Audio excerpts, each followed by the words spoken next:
Hello po mga kababayan, kamusta po kayong lahat? Si Tokis ni Pidol ay nagbabalik upang magbigay muli ng opinion, komento o reaction dito po sa napakagandang balita sa karamihan. No? Napakagandang dinggin at basahin. Dahil po dito, Rappler CEO Maria Ressa losses appeal of cyber libel conviction. Natalo po sila sa apilan nila nung conviction nilang cyber libel. Saan? Sa Court of Appeals. Inakyat po nila yan sa Court of Appeals. Kahapon, nagbigay ng desisyon. Kinatigan ng Court of Appeals ang desisyon ng Regional Trial Court. No? Mabuti po sa kanila yan. Music to our ears. Dahil ito pong Nobel Peace Prize winner, kung maalala nyo, Nobel Peace Prize pa daw siya, at CEO ng Rappler ay twice ng cyber libel convicted. Apila pa more. Pero meron pa silang paraan, iaakyat daw nila sa Supreme Court. Hindi lang po si Ressa ang nahatulan dyan ng cyber libel.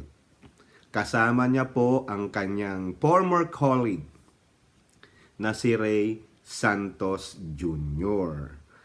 No, ito po yung balita sa online ayon sa ABS-CBN News, no? Ressa and her former colleague Ray Santos Jr. face jail sentences lengthier than the original ruling after the Court of Appeals upheld their conviction for cyber libel over an article involving businessman Wilfredo Keng. But the company said they will avail of all legal remedies available to them, including taking the case to the Supreme Court. The ruling comes less than 2 weeks after authorities means yung Securities and Exchange Commission or SEC, ordered Rappler to shut down ahead of former President Rodrigo Duterte's last days in office. Ito po yung ruling. Basahin lang natin ng kung ano yung nakalagay dito. This case comes at a time when the credibility of journalists is needed more than ever. When their tried and tested practice of adhering to their own code of ethics becomes more necessary so that their truth may provide a stronger bulwark against the recklessness in social media. Respondents then should have been more circumspect, in what they publish. They are not media practitioners with a lack of social followings. Their words reverberate. Nakakahiya kayo, di ba? Kung ano yung binalita nyo at napatunayan kayo ay nagsinungaling, nagkasala, ang sabi dito, they are media practitioners with a lack of social following, their words reverberate. Kumakalat po. Di po ba? Ang sabi nga nila, may pakpak ang balita. Sinulat nyo ang kasinungalingan nyo sa isang ordinaryong citizen, kinokonekta nyo kung kani-kanino, lalo na kay Justice Corona, no? O kay Presidente Duterte, biniblame nyo pa siya. Ayun, napatunayan ng lower court na libelous yung sinulat nyo, kaya convicted kayo. At sinabi na rin ng Court of Appeals ay ito, wherefore the appeal is denied. Mabuti nga sa inyo. So, anong mangyayari? Mga kababayan, yung sentensya nila sa RTC, no, na dapat 6 years lang ang maximum, dinagdagang pa po yan ng Court of Appeals. Ano po ang sabi? they are sentenced to suffer the indeterminate penalty of imprisonment ranging from 6 months and 1 day of prison correctional in its minimum period as minimum to 6 years, 8 months, and 20 days of prison mayor in its minimum period as maximum. Instead na 6 years lang, up to 6 years, dinagdagan pa po ng 8 months and 20 days. Boom! So, ibig sabihin, kinatigan talaga ang desisyon ng Regional Trial Court. So, ano nang mangyayari ngayon? Yung mga nagbigay ng Nobel Peace Prize Award dyan kay Maria Ressa, do you think that you made a mistake?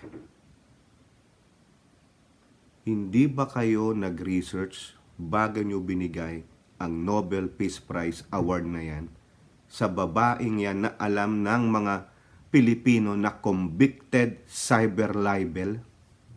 Then, binigyan nyo ng ganyan. You should be ashamed of yourself that you have given an award called Nobel Peace Prize, a very luxurious, no? But you have not done your, have you done your research before handing out that award to her?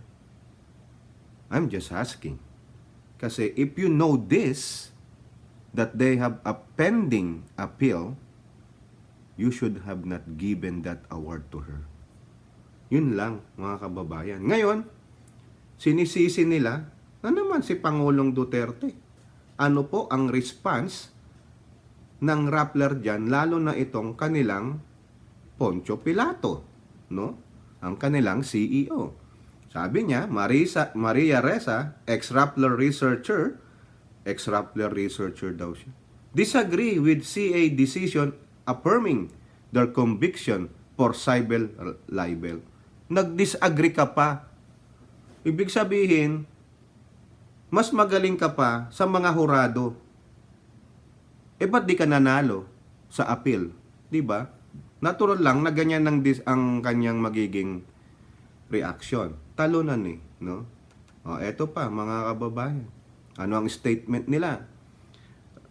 Rappler CEO Maria Ressa and former Rappler researcher Ray Santos Jr. received today the decision of the Supreme Court of the Court of Appeals, affirming their conviction for cyber libel. They disagree with the decision and their legal counsels are currently reviewing the decision. Okay. While the decision is unfortunate, it is also a good opportunity for the Supreme Court to take a second look at the constitutionality of cyber libel and the continuing criminalization of libel, especially in the light of the freedom of expression and freedom of the press.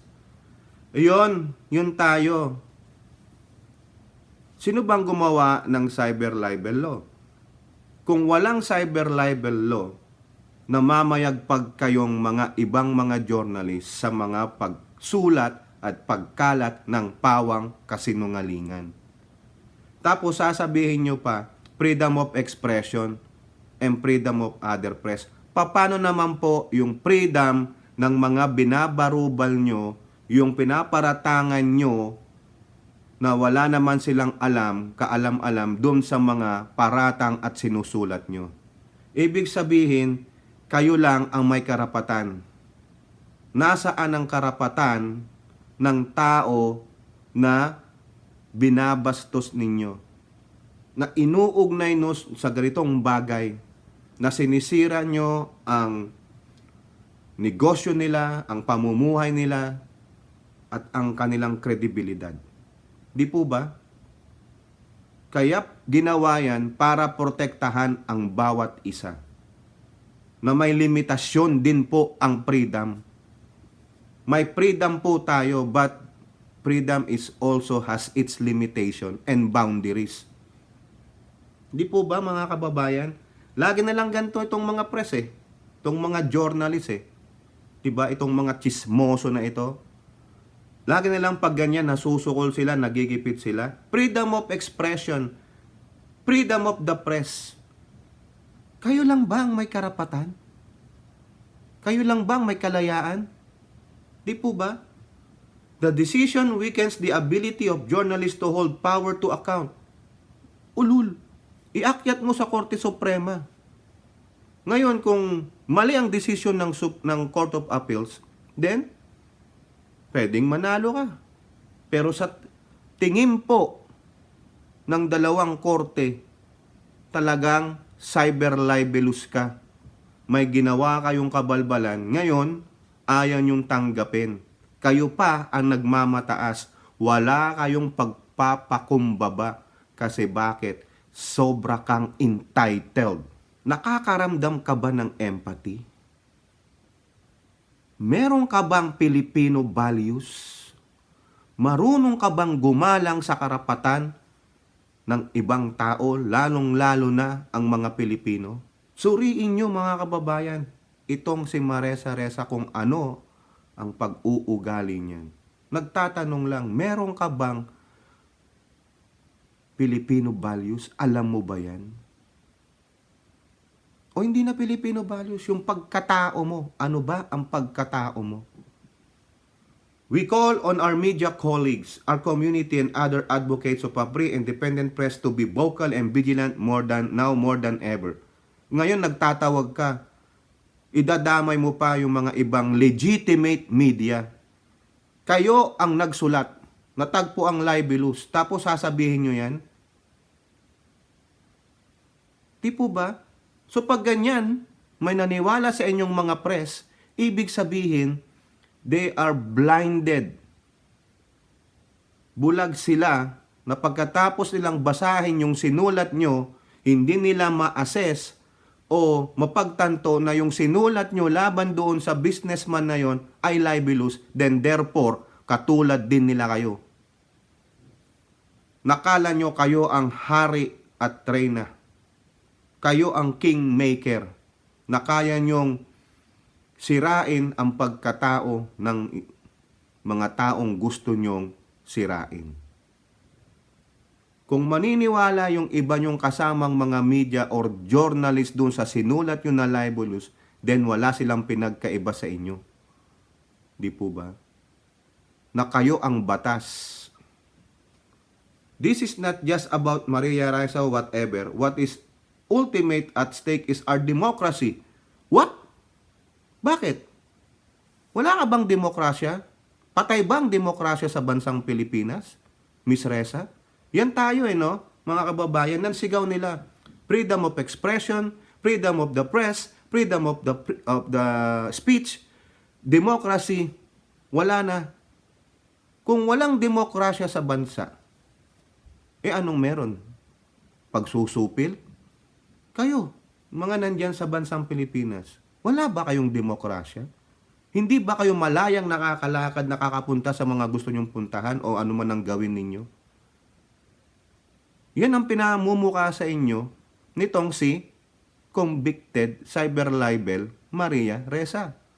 Na walang freedom of expression, walang freedom of the press, walang demokrasya sa Pilipinas. Di po ba? Whose strength rests on a media that is not threatened by the state nor intimidated by forces out to silence critical voices. Ayan na naman po, sa dulo, threatened by the state. Napatunayan mo ba na nakialam ang estado o ang gobyerno dyan sa kaso mo? Lahat na lang gusto nyong i-blame lalo na kay Presidente Duterte. Napatunayan, wala.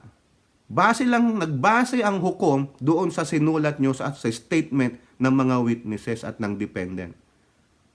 Ano ang defense nyo? Wala, siguro. Walang nakitang tamang defense ang hurado sa inyo. Ang desisyon? Guilty. Himas rehas kayo. Sana lang po sa mga hurado ng Supreme Court, katigan nyo po ang desisyon ng Court of Appeals. Dahil ito, si Maria Ressa ay patuloy na namamayagpag ang kayabangan, ang kawalan ng respeto sa batas ng ating bansang Pilipinas.